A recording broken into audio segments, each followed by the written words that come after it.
Listen to me, there are moments in life when you're standing in the middle of chaos, and it feels like God went silent. You've been praying, fasting, showing up, doing everything you can, and it still feels like you're walking in the dark. You're asking God what's next, and all you hear is nothing. But what if that silence wasn't abandonment? What if it was alignment? What if God's saying, I don't need you to see it, I need you to trust me through it? You see, everybody wants to trust God when things make sense, but real trust starts when nothing makes sense. When you can't trace his hand, but you still hold on to his promise, when everything in your life looks opposite of what he told you, and yet you keep believing anyway. That's trust. That's the kind of faith that moves mountains. Not the kind that looks pretty on Sunday morning, but the kind that's tested on a Wednesday night when you're broken, crying, and questioning everything you thought you knew. Sometimes God will take you through seasons where he hides the plan just to reveal your heart, because everybody can worship when it's easy. Everybody can praise when the blessings are flowing. But can you still lift your hands when the door doesn't open? Can you still say, I trust you, when the bills are due, the job's gone, and the healing hasn't come yet? Because that's where trust is built, in the tension between what you see and what you believe. You keep asking God for details, but he's saying you don't need details, you need direction. He's not showing you step 10 because you haven't obeyed step 1. You keep saying, God, show me the plan. And God's like, if I showed you the whole plan, you'd quit before you started. See, sometimes God's protection looks like confusion. Sometimes he blocks a door not because he's punishing you, but because what's on the other side would destroy you. You're crying over closed doors that were never meant to open, and God's whispering, I know what I'm doing. Trust me. When Joseph was thrown in that pit, he didn't see the throne. When David was hiding in caves, he didn't see the crown. When Moses stood before the Red Sea, he didn't see a way out. But all of them had one thing in common. They trusted the hand of God even when the path didn't make sense. You don't have to understand the journey to believe in the destination. God's got a plan that's bigger than your pain, and sometimes the only way you'll see it is if you walk blindfolded in faith. Let me tell you something. Faith is not the absence of fear. It's the decision to move forward in spite of it. You keep waiting for the fear to leave, but the truth is, courage is born in fear's shadow. Trusting God doesn't mean you won't be scared. It means you won't let fear make the decision.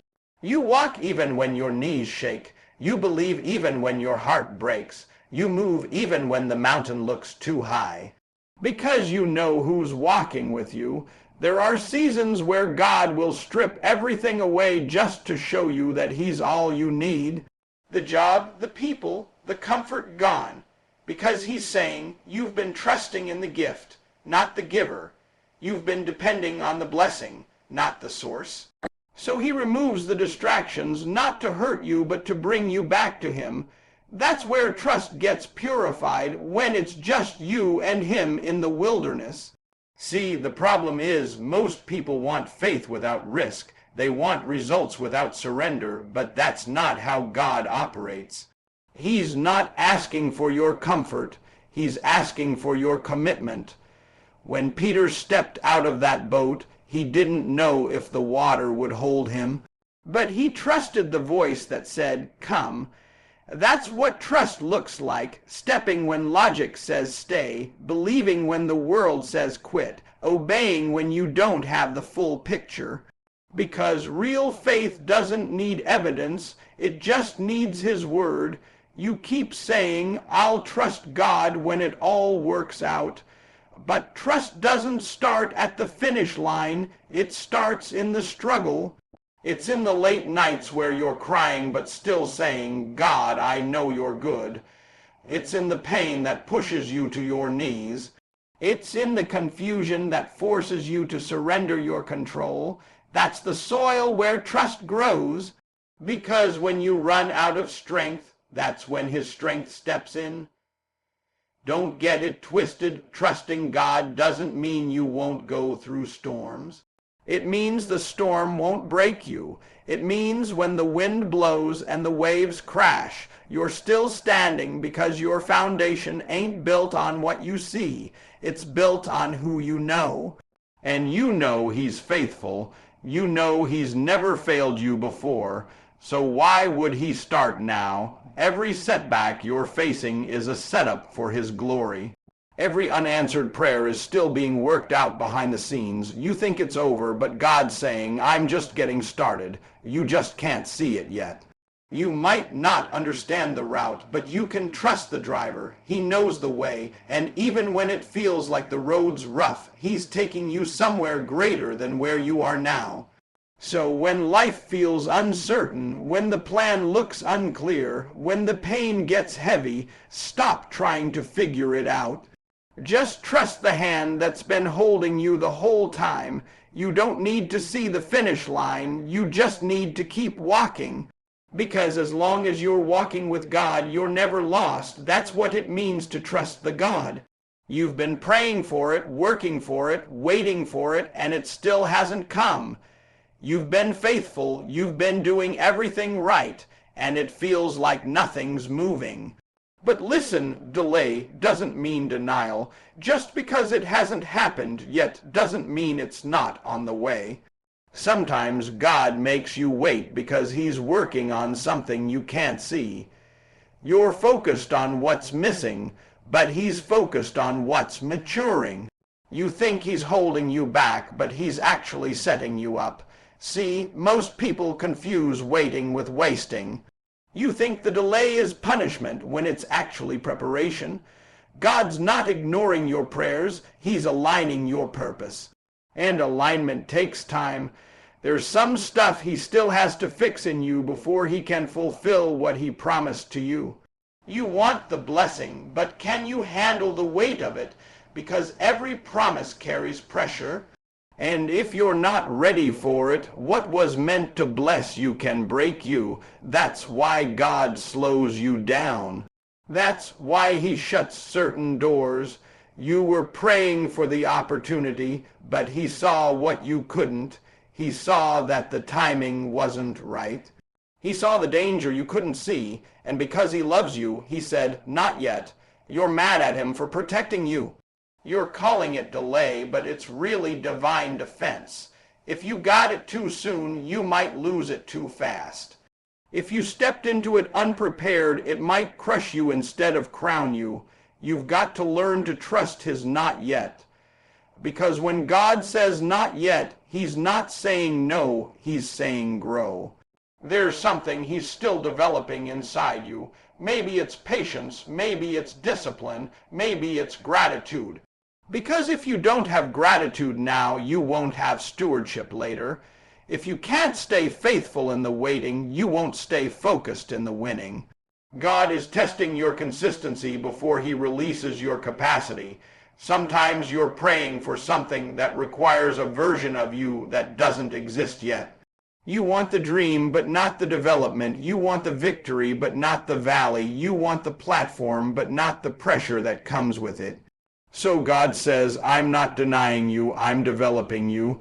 Because development takes delay, you can't microwave destiny. You've got to be willing to stay in the oven until he says you're ready. I know it's hard, I know it hurts. You see other people getting blessed moving forward and you're wondering, God, what about me? But what if God's using their blessing to test your heart? Can you celebrate others while you're still waiting? Can you praise him when he's blessing somebody else first? That's the kind of faith that shakes heaven, because it shows God that your worship isn't based on results, it's based on relationship. When you trust God in delay, you're telling him, even if it doesn't come when I want it, I still know you're good. Even if I don't see it now, I still believe it's coming. That's maturity. That's when your faith graduates, because baby faith needs signs, but mature faith needs silence. Mature faith says, God, I don't need you to show me, I just need you to stay with me. The truth is, some of you have been trying to rush something God designed to grow slowly. He's not just building your blessing, he's building your backbone. Because when the promise finally comes, you'll need strength to sustain it. And that strength comes from waiting. Waiting teaches you to depend, to listen, to endure. You think it's a pause, but it's actually power training. You're getting conditioned for your calling, so don't let the delay make you doubt. Don't let the silence make you quit. God is too faithful to waste your time.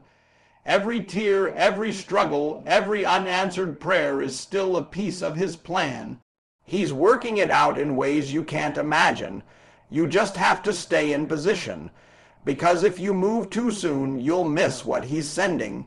But if you wait, if you trust, if you stay faithful, that door that seemed closed is going to swing open, and it'll make sense why you had to wait as long as you did. Delay is not denial, it's development, it's discipline, it's destiny being written in slow motion, and when it finally unfolds, you'll realize God was never late, he was right on time. Everybody loves to talk about faith until it's tested. Everybody wants to say, I trust God. When the lights are on, the money's flowing, and the path is clear. But that's not where faith is proven. Real faith doesn't grow in comfort, it grows in conflict. Real trust isn't built on the mountaintop, it's forged in the fire.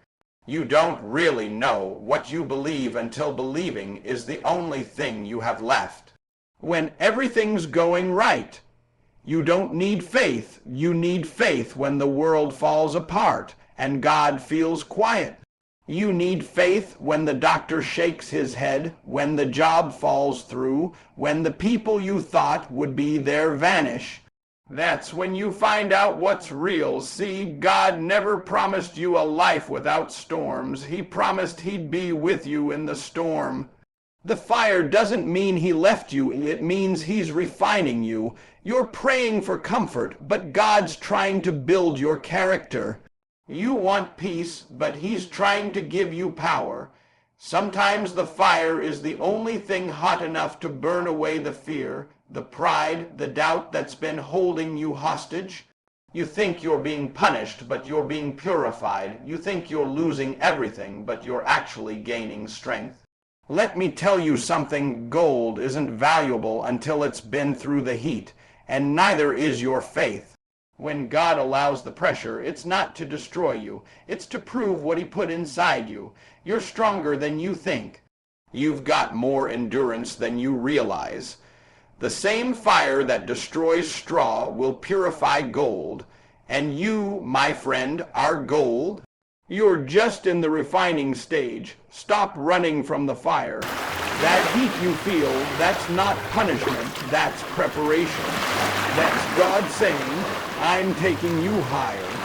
Every great man, every great woman, every great story had a furnace moment. A season where it felt unbearable, but that season is what produced their power. Don't despise the process. You prayed for growth, now God's stretching you. You prayed for strength, now he's giving you struggle. You asked for purpose, now he's pruning you. Because he can't bless the version of you that refuses to be broken.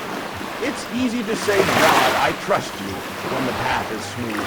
But can you say it when you're walking through fire and it feels like everything's falling apart? That's where real trust is born. God will sometimes let you walk into a furnace just to show you that the flames can't touch you. You thought it would break you, but it's building you.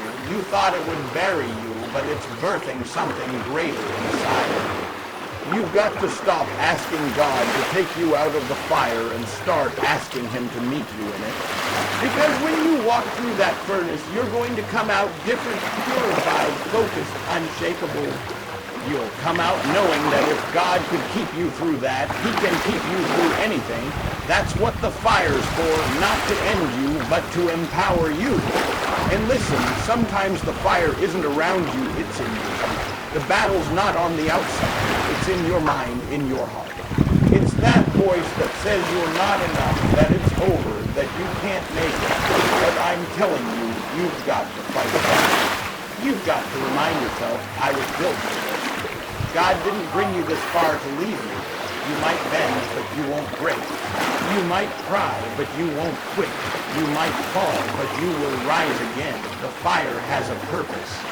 It burns away the weakness, the fear, the dependency on other people's approval. It strips away the things you thought you needed, so you can see that all you ever needed was Him.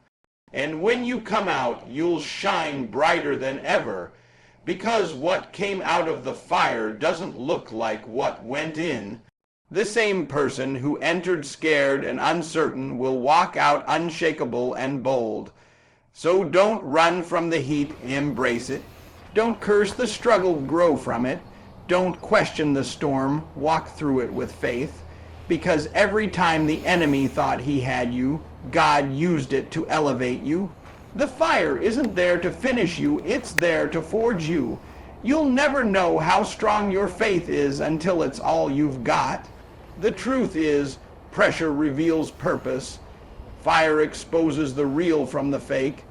And if you're in the fire right now, that's a sign that God's about to do something major. He doesn't refine things that have no value. You're being refined because you're worth it. You're being tested because there's something powerful waiting on the other side of that test. So the next time life turns up the heat, don't panic. Stand tall. Look at that storm, that pain, that uncertainty, and tell yourself, I may be in the fire, but I'm not alone. God's in it with me. Because faith isn't proven in peace. It's proven in pressure. And when you come out of this, you won't just survive, you'll come out shining. You keep asking God to open doors, to make a way, to move mountains, but He's waiting on you to move first. See, we love to talk about faith, but faith without obedience is just a wish. You can't say you trust God and then stay sitting in the same place. Trust requires motion. When God gives you a word, it's not a suggestion, it's an instruction. He's not asking for your opinion, He's calling for your obedience. Because obedience opens what fear tries to keep shut. Let me be real with you. Some of you are praying for blessings that are already waiting on the other side of your obedience. You're asking God to do what He already told you to do. You're saying, God, show me a sign. And He's saying, I already gave you a command. You keep asking for confirmation when what you need is conviction. God doesn't bless hesitation, He blesses action.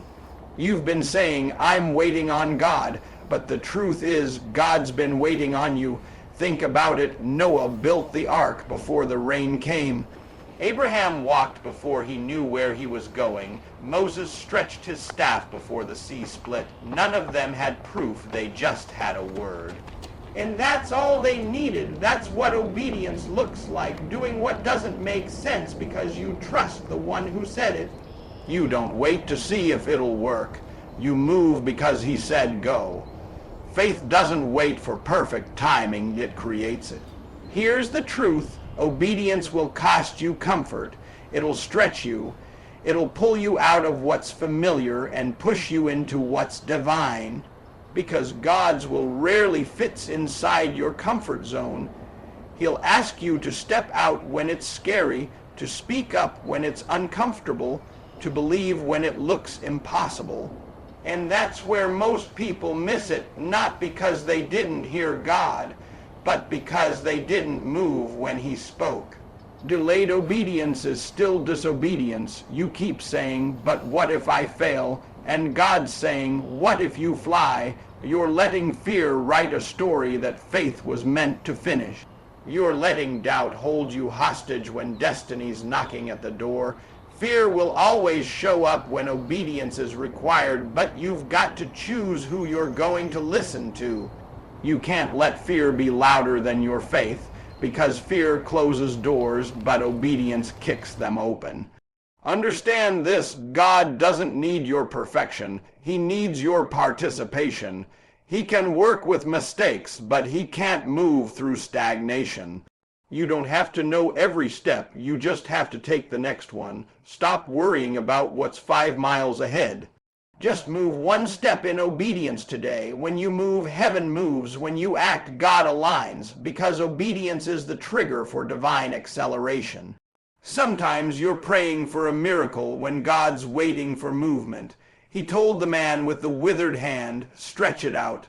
He told the blind man, go wash in the pool.